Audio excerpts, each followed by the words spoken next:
Ooh, coming in hot. Just like this video. And I know what you're thinking. I've probably been there myself. Whether you are looking ahead to the holidays and starting to have yourself a great little panic attack, or you're hiding in your in-laws' closet. You made like Pocahontas, checked around the riverbed, and now you don't like what you see. Well, don't you worry, friend. I got you covered, because I got 5 hacks to help you survive the holidays.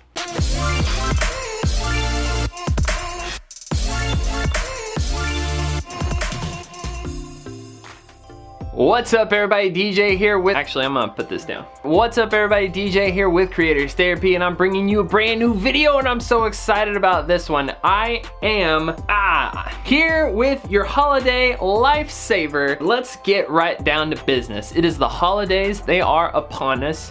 You are a brand new married person, you're trying to figure out how in the heck you're gonna navigate this fresh new minefield that is the holidays with the family. We didn't bring this up in premarital counseling. I mean, you almost have to have a separate counselor just to talk about how to deal with the craziness that is the holidays. I got the holiday hacks for you, so get out your pens and papers because this is gonna be a good one. Holiday hack number 1, schedule your time. Look, you know better than anybody what your schedule will allow, what the limitations are, when you gotta be at work, when you get to be off work, especially around Thanksgiving, whenever we've got that one holiday and then, you know, there's like a Friday there that some places make you work and some places don't. Either way, you know what your schedule will allow better than anyone else. So have a conversation, sit down, get out the coffee, get out the wine, whatever you gotta do, but have the conversation with each other. What's your schedule gonna look like? What's Thanksgiving gonna look like? What's Christmas gonna look like? And what's New Year's gonna look like? Sit down together, figure out what your schedules will allow, and then start to communicate those scheduling needs with the rest of your family. This is gonna save you a lot of headache in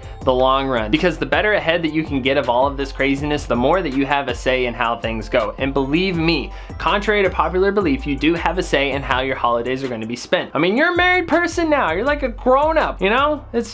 And that way everybody's on the same page from the get-go, and that's really the most important thing. That way, in case Aunt Gladys tries to take a little extra time off the top, you can tell her, no dice, Gladys, no dice. Hack number 2, communicate your expectations. Look, you got a lot of family now, okay? And whether you know it or not, whether you realize it or not, I'm gonna let you in on a little bit of a secret. Your family, they've been taking bets on who's gonna have bragging rights, who gets you for the first Thanksgiving, first Christmas, and first New Year's. They've been biting their tongues, they've been holding on, because whoever gets the bragging rights at the first holiday basically wins the in-law game for that year. Ask them, don't be afraid to ask them. They'll tell you. Communicate your expectations. Communicate your expectations with each other, and then communicate those expectations with your extended family. You've got a ton of family, they all want to spend time with you. You're gonna spend the holidays, for the most part, brand new fresh faces, and be honest with yourself, you don't really remember everybody's names from the wedding. I mean, you were just trying to get back to the table before your food got cold and the kid threw it away. You don't want to be caught off guard, and you also don't really want to feel out of control. I think part of the reason why we feel so stressed during the holidays is that there's a lot of variables that we can't account for. We like to be in control of our situations. We like to be in control of our own lives. And whenever family members come into town, so there's a lot of wild cards at the table. So if you haven't even considered what your expectations for the holidays might be, now's a great time to start doing that. Start talking with each other about what you expect to go down, what logistics you need to consider, then communicate those with your family. I know for my wife and I'm from Texas, I have family in Texas, so whenever we go visit them, we gotta think of a lot of different things in order to, you know, make sure that we are making the most of our time whenever we are there. You know, we live in California now, my wife's family's from California, and so, you know, the intentions and kind of the expectations for her side of the family whenever we spend holidays with them is a little different. So you've got to consider some of those things. What are your travel plans? How long do you plan on staying? Where are you staying? Like, this helps you communicate your needs to your family. Side hack to that hack, you talk to your parents. Don't send your brand new spouse to talk to their in-laws. Hack number 3.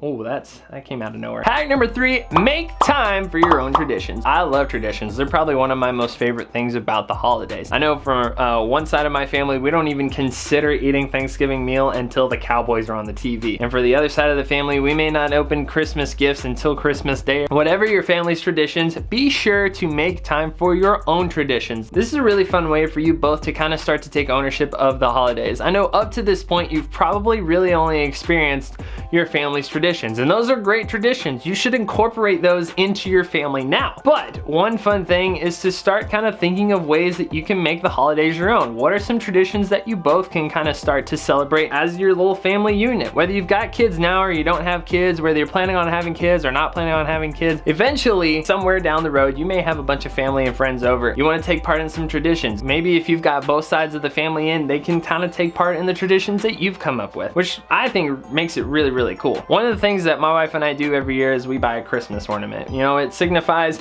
you know, a funny memory that we have, or a fun trip that we took, or just something that's significant that happened in our lives that really resonates with us. Either way, whatever the reason, we buy a Christmas ornament every year, and I think it's a really cool way for us to kind of celebrate the holiday on our own. And as the years go by, I'm sure that we'll incorporate a lot more traditions along the way. We've even started to incorporate our own family's traditions, which I think is really cool too, because it's another way to blend your rich family histories in with each other. It doesn't have to be a big thing. It doesn't have to be this over-the-top experience. It can be something small like Christmas ornaments, or it can be watching the same movie every year. Just something that gets you together, something that you can all take joy in. Hack number 4.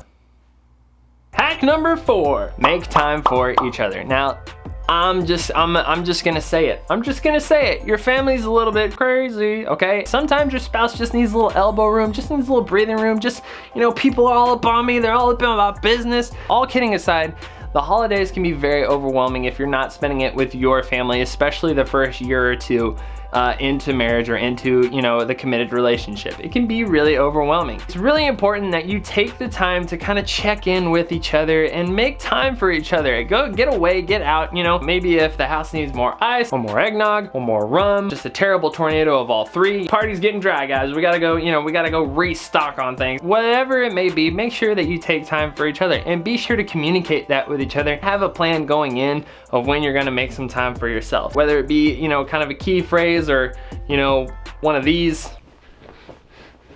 Whatever it may look like for you, be sure to pay attention to that, be keying into that, and be sure to take time for each other. It's really nice to have just kind of that planned time out during the day where you can kind of check in with each other, get a breather, and not feel like you have to be on all the time. Side hack to that hack, we'll be real therapist-y with you for just a second. It's okay to have an escape plan. It's okay to want to get out. It's okay to want to kind of get away from the people that you love the most so dearly that you could just squeeze their little heads off. Don't feel bad. Don't feel pressured to have to stay and endure. These are the holidays. These are supposed to be fun, family-filling times, you know, just something where you're just so full of warmth and cuddliness, but sometimes you need a little break from the cuddliness. So don't be afraid to have an escape plan. Don't be afraid to kind of take a break, get out on your own. Fun to kind of get out and explore a little bit. So don't be afraid to take the time out for yourselves. All right, hack number 5. Wow, I have had a lot of hot chocolate. I'm sorry. Hack number 5, this is a big one, kids. Budget.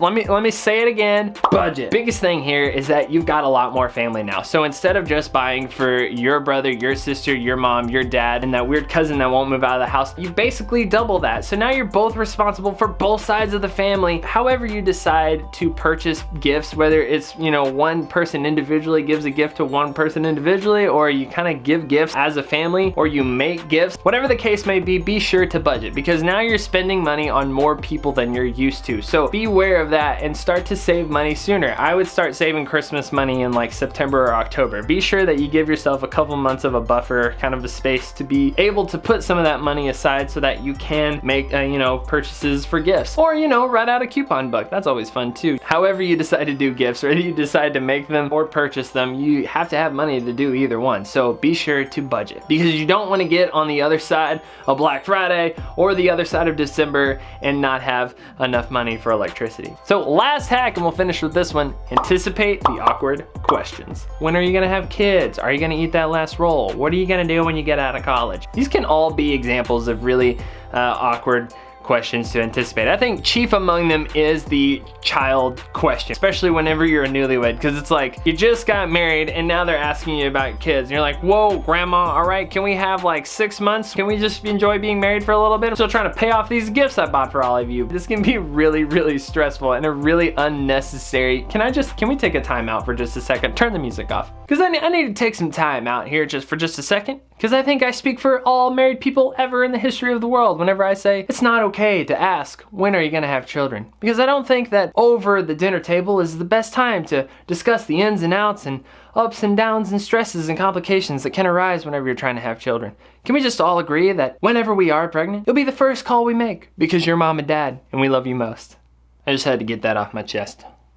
As much as I wish that I could be more helpful in anticipating the awkward questions, I think the best move here anytime you are faced with an awkward question is just be on the same page with your spouse about where you stand on some of these topics. Because whether families know it or not, sometimes they ask hot button questions.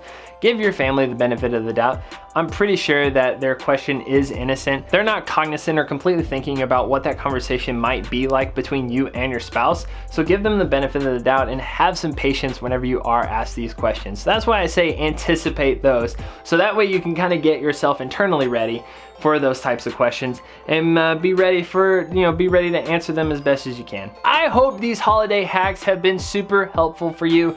I hope that there's something that you can take away from all of these things. I know some of these things are really hard lessons learned and sometimes it takes a little bit of time, but never fear. If you've learned something along the way, be sure to write it down in the comments below and be sure to like and share this video with any newlyweds you may know. So until next time, happy Thanksgiving, Merry Christmas, have a Happy New Year. Ooh, that's ooh, she turned. That's a cold one right there. Not good. I'm gonna have to do something about that. That ain't gonna work. It's not gonna work.